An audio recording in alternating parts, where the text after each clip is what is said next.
So in the whole decade of 2011 till 2020, we've reduced our global energy consumption by 70%, for a large part by implementing efficiency measures.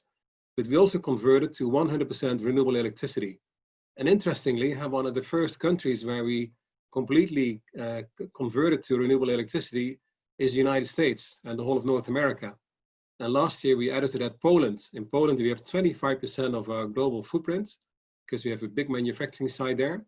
And we completely changed to renewable electricity, 25% of our electricity. Also important, indeed, to help Poland see that companies that are active there, that they see that this is part of the future.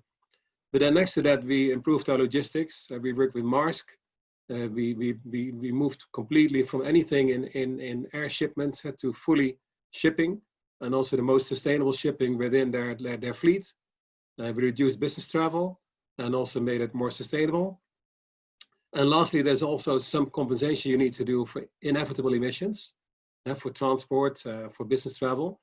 And there we compensate. But we not just purchase renewable energy certificates, but we actually work with South Pole, who are experts in these, and have our employees vote for which project that we need to invest those in. And the last project they voted for last year is a reforestation project in Colombia. So there you see this all fits together. And then, lastly, adding to that, this is something you cannot do alone. So we are actually a member of quite some initiatives that some of you may sound familiar. We are a member of RE100, so the whole program where we team up with others in moving and learning from each other towards renewable electricity.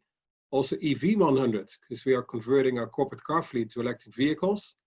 Also of the net zero carbon building commitments of the World Green Building Council, as well as of science-based targets, which not only directs what we do, but also how we innovate, so looking at the further future. So the benefits that this brings to your business is that, well, it adds to your reputation as a credible company and a credible partner. And I think certainly in these sometimes disturbing days that we live in, having credible and trustworthy partners is crucial, also in doing business. Then it is also highly engaging for employees. So we see a lot of young, talented, bright people who educate, let's say, who have their diploma from any type of education. They knock on the door because they want to work with companies that invest in the future. This is their future, much more even so than mine. Yeah, so I would say when you look at the wider society and benefits there, then they're as manifold as they are for your own company. It's crucial for our future. Carbon neutrality is the only viable future. I sometimes say the logic fits in a nutshell, because the solutions that you bring to the market, to your customers, consumer and professional and public sector, they are less resource intensive.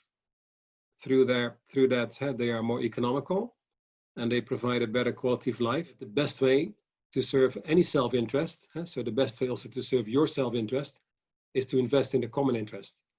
And I'd say think it through. So this is not just a slogan, but think it through. But then also think through why you're here and what you'd like to be remembered for. And that is then actually a contribution to a successful society. And this is the only road that we can travel. It's also a moral responsibility to more evenly distribute the workload. So if we do our bit today, it will become easier for our kids and their kids to do the remainder. Because 2050, I hope to still be alive, but I'm certainly not going to be in a leading position as I am today. Sometimes also then when talking about the benefits and the work that needs to be done, I think you all have heard the 80-20 rule. 20% of the effort, 80% of the results. Well, I don't believe in that, and I think certainly we cannot afford that, because carbon neutral means 100% towards that goal. So therefore, I actually strongly believe in what I call the 10-20-70 rule. So let's spend 10% of our time on inspiration, meaning, so why do we do this? What is the greater good, the common benefits, the future of the next generations? Let's then spend 20% of our time on what I call aspiration. So how much do we need to do by when? And not only 2050, but also interim targets 2030 and the things that we can put our hands on today. But then let's spend 70% of our time on what I would call perspiration. So rolling up our sleeves and getting the job done, because it's really that amount of time that we need to get the job done. So it's always good to inspire and to share in events and in panels. It's always good to talk about goals, which is fortunately happening more today. But then let's get on with it, because we definitely need that time, 70% to perspire, and to actually then after that to really enjoy and raise the glass on what we have accomplished together.